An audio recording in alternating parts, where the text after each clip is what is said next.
Clay has a memory. So maybe that's why I'm so faithful to it, because I don't want it to freak out too much on me.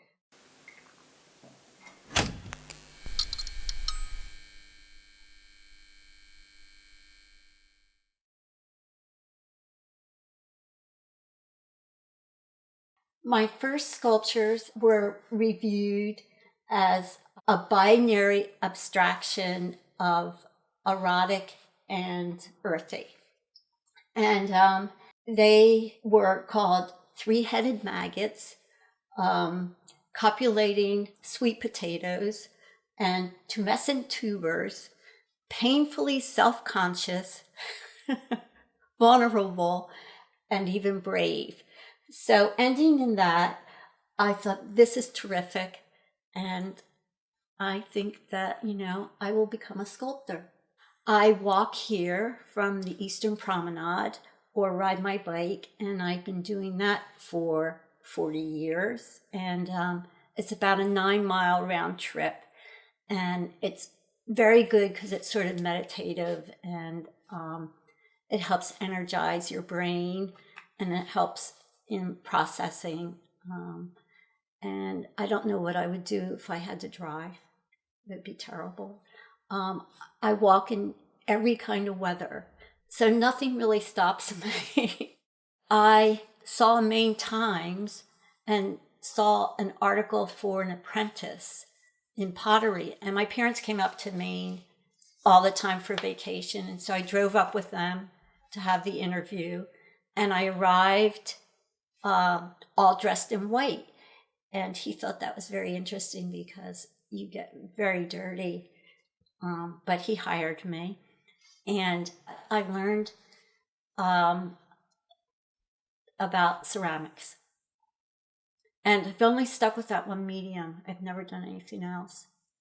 I used to try to be more realistic, maybe looking at Michelangelo and really trying to have it anatomically more correct.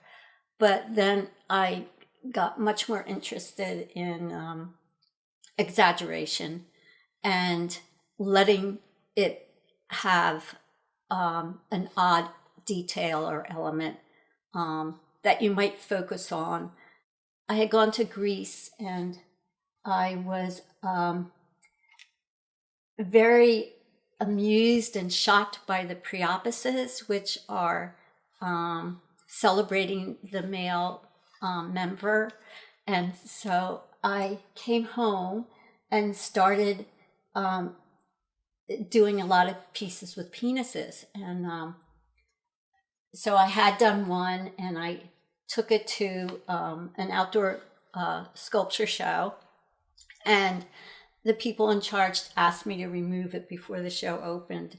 So I said, all right, and I went back the next day to remove it because it was at a university, and the penis had been hacked off and was nowhere to be found.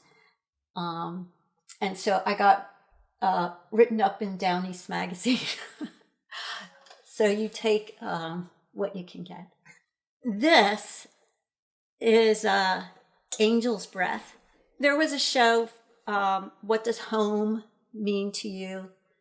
And so to me, it was sort of the feeling that, here you are, like they finally found each other, and that was their home. This one has changed a lot.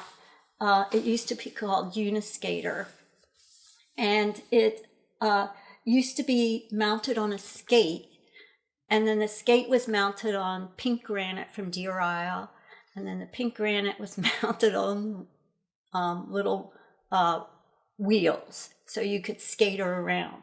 Well, the base part was just so heavy that I just worried so much that this little sprite of a person was going to just break right off. I dislodged everything and put her on a little cliff. And she feels much freer. And she doesn't feel like she's going to break as easily. And, you have you have a feel for what you like. Like I like something that's more exaggerated or elongated, but I try to use what's available. That's very important to me, not to waste. And so if something breaks, I remodel it. So I keep it and I remodel it. And so there are a few things around that have lost a limb or have lost a base. And so I'll just remodel it and sort of change my original idea. And my original idea a lot of times is too much. So when something does, fall off, it's sort of a sign that it should be less.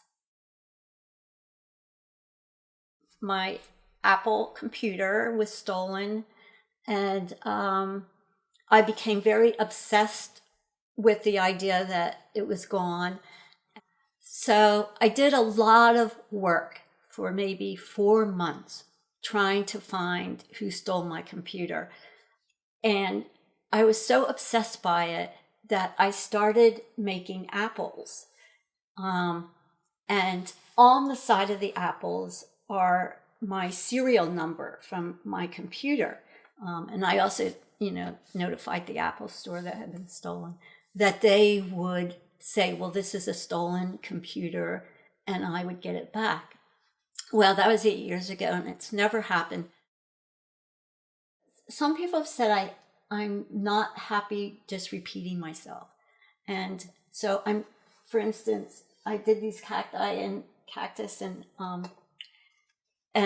people go, oh, you have to do more. Oh, that's great. You'll have to do more. I'm like, well, no, I don't think so. I think I just did those 3. I think I was just going to do 3.